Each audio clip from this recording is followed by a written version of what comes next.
Thank you. Thank you, Madam Speaker. Madam Speaker, allow me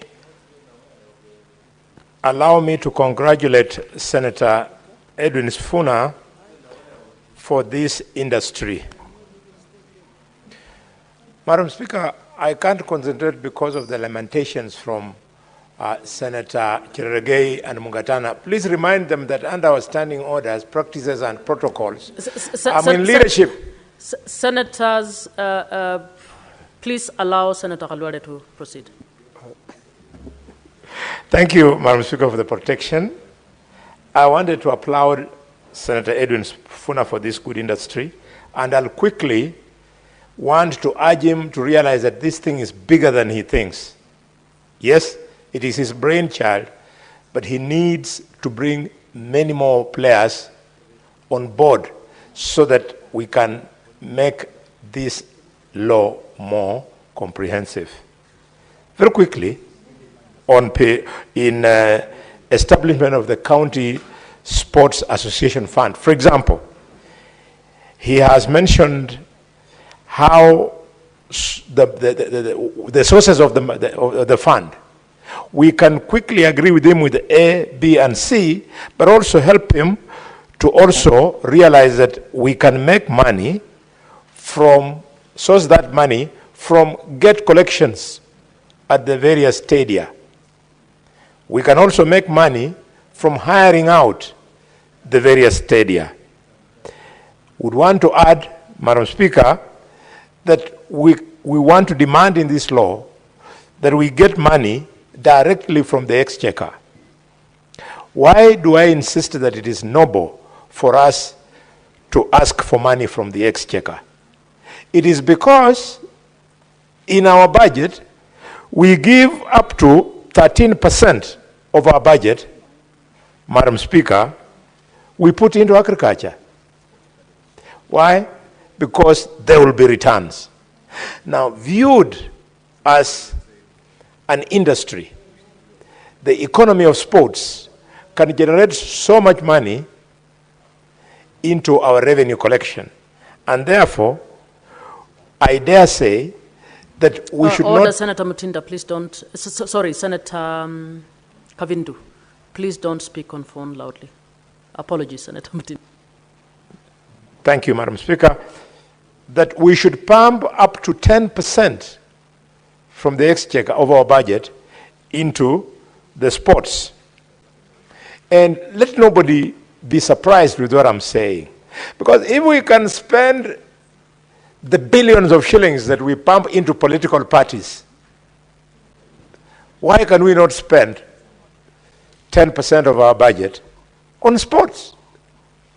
And for you to realize how great the returns are from investment into sports, let me just walk you through about what happens in football.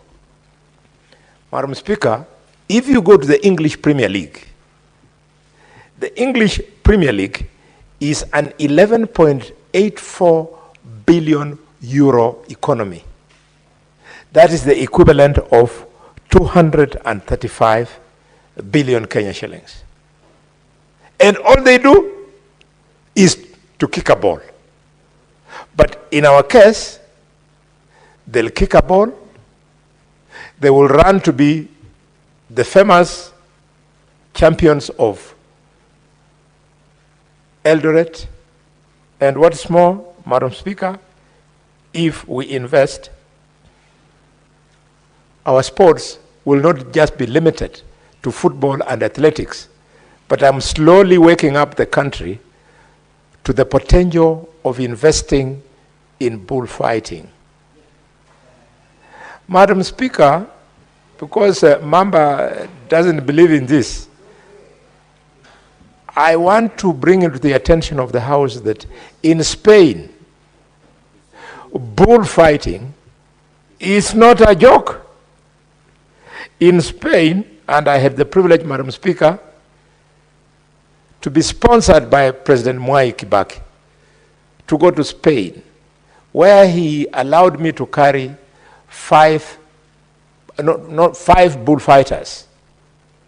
We went there and visited the stadia and how they organize their bullfighting, and they mint billions of shillings from bullfighting. A day will a day will come when bullfighting of Marinya, when bullfighting of Ikolomani, when bullfighting of Isoha, Malaba and Butoto will be a major income earner to the economy of this country. I tell you. Madam Speaker, having said that, allow me to pay a tribute to President Mwai Kibaki. I have already said he sponsored me and fellow bullfighters to Madrid. But not just that. In 2008, Mwai Kibaki came up with Vision 2030. And inside Vision 2030, yes, he had the pillar on the economy, he had the pillar on political stabilization of the country, but he also had the pillar on the social issues. Under sports, that's how Kibaki, after realizing what bullfighting would do in the social pillar, he was able to put money into us to go and learn something. Courtesy of that investment, I was able to kickstart the construction of a stadium in Malinya. That stadium has stalled, but I know, God willing, once I become the governor of Kakamega, I am going to complete Malinya Stadium. And every time we have a bullfighting event, Madam Speaker, Nissans will be arriving in Malinya, and each tourist will be paying $100. $100, only $100.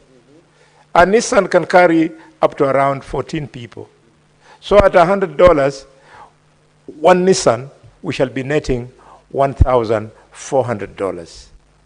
To fill that stadium, we shall be needing in excess of almost 50 Nissans.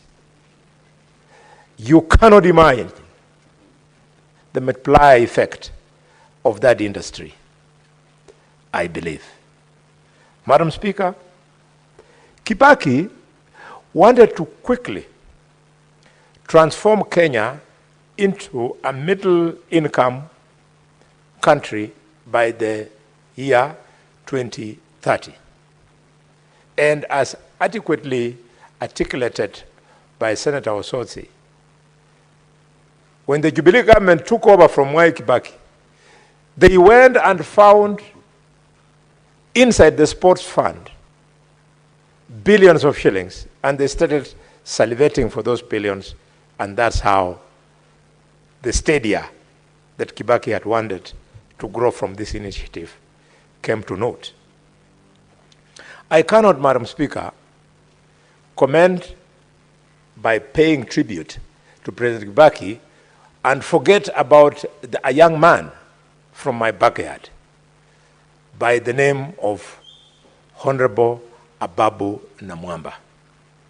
Not many people know that Ababu was a square peg in a square hole in that ministry. Ababu was a symbol of success when he was Minister for Sports. It is under Ababu that the ban on FKF by FIFA was lifted. That is how Kenya came back into competing in soccer. It is during Ababu's time, Madam Speaker, that the soccer events that now have been reinvigorated in our secondary schools came up. Today, if you go to our secondary schools, the soccer that used to be in Green Commandos, Kakamega High School, the Scorpions of Musingo High School, the champions of Kisii High School, the champions of Kisumu Boys are back. They are now competing thanks to efforts by Ababu. I want to celebrate Ababu because Ababu, the Talanda Sports City in Ngong, was his brainchild. And when you go there, the construction which was ongoing, I wonder, how was the decision made to remove Ababu, who was performing, and then bring there people like the way I saw, he's called Ruku. I saw a guy called Ruku being interviewed to become minister. The guy struggled. Then they put there another lady, Madam Speaker, called Jeptumo, with due respect, wife of our colleague. But she's not material for minister. You saw the minister who is going to be in charge of gender, telling the whole country which cared to listen that the reason why our young girls die in Airbnbs is because they are hungry for money. You'll have your space. You'll challenge What's your me. point of order, Senator Professor Kamar? Please sit down, Senator Khalwale. Madam Speaker, did you hear the honorable member tell us that an unqualified person, I don't even want to mention names, has been elevated to be minister? Which criteria does the honorable Khalwale have for appointment of ministers, which we don't have in this house? Senator Khalwale, unless you are able to demonstrate that... Because of the respect I have for Prof, you will withdraw. I wish she had told me what she wanted me to do. She has not told me, but because Senator, of the respect I have for her, all I meant, Prof, and I'm a very serious debater, is that... Senator Khalwale. Yes. Senator Professor Kamar, you want to clarify what you said? I'll be happy. Yeah, by saying if he does not have a criteria that is laid out, that somebody has, that the National Assembly has failed to use, then he should really withdraw that. It should not be now answered. Senator Khalwale, you need to demonstrate that the criteria applicable to a minister was not met by the National Assembly, or withdraw what you said.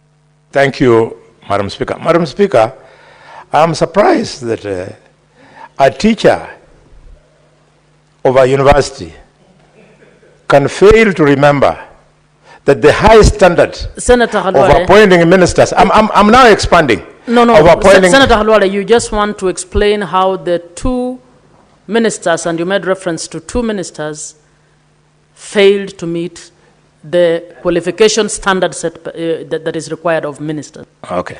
Let me prove it this way. Madam Speaker, the standard of a minister under the new constitution is specified. They are not only appointed by the president, but they are supposed to undergo rigorous vetting. It is because of what Kenyans saw during the rigorous vetting that we realized Senator Khalwale, the allegation is by you, not by Kenyans. Can you please yes, go to the point? It is that rigorous vetting which I witnessed that made me get persuaded that they will not perform. You can't pretend. You either have it or you don't have it. Senator Khalwale, you have not demonstrated that the Senator Khalwale, this is serious. Yes. You have not indicated the bar that they did not meet. Please. Madam Speaker, because I'm discussing about colleagues, I don't want to take it beyond what I've said, but if Prof insists, I'll withdraw. Madam Speaker. Senator Khalwale, it's not Prof insisting. It is the chair who is asking you to withdraw because you have not demonstrated what I've asked you to demonstrate. Would you kindly withdraw? Madam Speaker, because the chair is my kid sister, I want to make her very happy by, by withdrawing. Order, Senator Khalwale. Thank you, Madam Senator, the chair is the chair. You know, I have withdrawn. I withdraw. Madam Speaker, the issue that is very clear in my mind is that if we fall back to Vision 2030 that was envisioned by President Mwai Kibaki in 2030, where development of stadia was a priority, if you care to read it, President Kibaki wanted that In every county today, we would be having a stadium. High quality.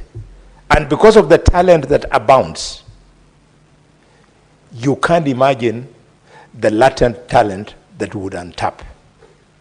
Who would have known until recently that lawyers can produce some of the best athletes? The fastest man in Africa today is Ferdinand Kahayanga Omonyala. The fastest man in the world in 800 meters is none other than Wanyonyi from Bungoma. I forgot to say that Ferdinand Omanyala Kahayanga, the grandmother, no. I would love to. The grandmother of Ferdinand is called Mshere Valeya Wakahayanga, who happens to be my elder sister.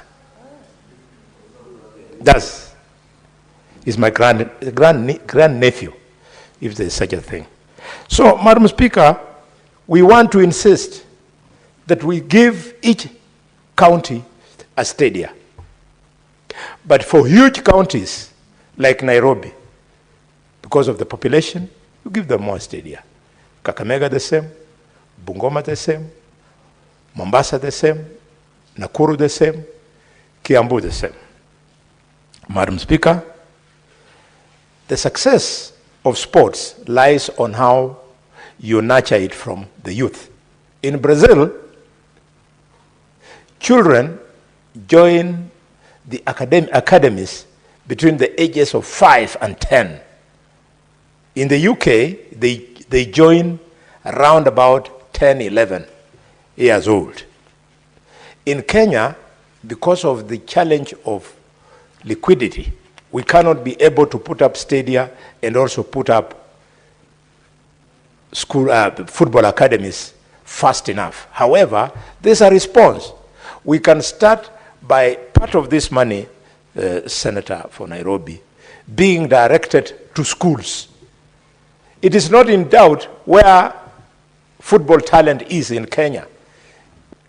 It is normally very rare to get players from other areas succeeding at the highest level in soccer, but that normally happens very fast for children from Coast, for children from Western, for children from Nyanza, and specifically the Luyas and the Luos. We are the giants of football. Madam Speaker, I would love that we specifically take money to Kakamega High School, Musingo High School, Kisii High School, Kisumu Boys, and Highway Secondary School here in Nairobi. They're the ones who are perpetually winning the national championships for football. Madam Speaker, having said that, there is something which I saw, it started drawing laughter. But I have actually calculated the bullfighting that I was referring to. In Spain, it is a 1.6 billion euro economy in Spain. This is equivalent to 235 billion shillings. And our bullfighting is more sophisticated than the bullfighting of Spain, because the one of Spain, they end up murdering the fighter bull. But in our culture, in our type of sport, the fighter bull is idolized, it is celebrated, it is immortalized. The money that we go to borrow from Europe so as to invest in sports, we don't have to. There is talent there which we need just to grow by minimal investment. As I was telling you, the Champions League, not Champions League, the English Premier League is an 11.84 billion euro shilling. This translates to 2 trillion shillings, Kenya shillings. So at our fingertip right there, we have an answer to how we can fund sports. With those many remarks, I want to celebrate Senator Cherargei, Senator for Nandi. I had the opportunity, Madam Speaker, to confirm that he's a footballer.